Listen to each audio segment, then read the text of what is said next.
Dun da da da! We're making Greek cod. Not God, cod. See what I did there?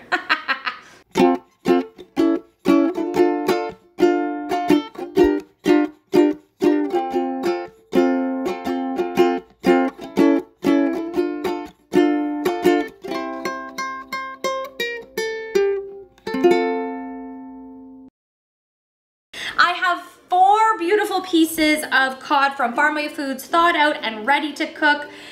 This is gonna be literally one of the easiest ways that you'll ever cook fish. I have green and red peppers. I'm just gonna throw them in the pan. Boom! That was so easy.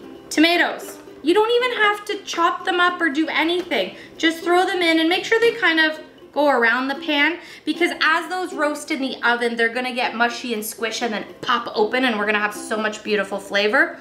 Red onion.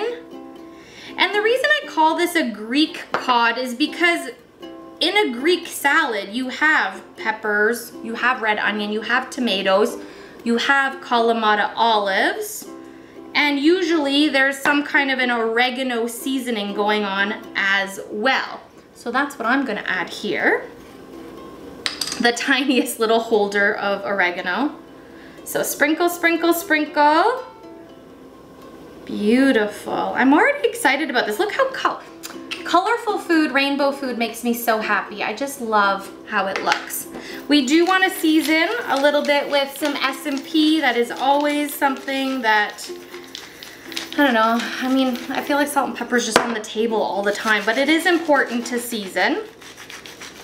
And be liberal with your olive oil here. Because this is going in the oven, I don't want anything to stick or burn, and I want all those beautiful vegetables to roast and get really nice and kind of soft, but maybe still have a little crunch in them. That's it. That's all we're doing. Preheat your oven to 400 degrees. That is how we're gonna cook this fish. We want it nice and hot. But I want to leave it in there probably about 20-22 minutes because overcooked fish is no good. I am going to keep an eye out on it, but I think that 20-22 minute mark is that happy place for this cod dish. 22 minutes is the right amount of time. That is the perfect cook on this cod. Cod is so meaty and delicious, and it's just going to flake off of my fork.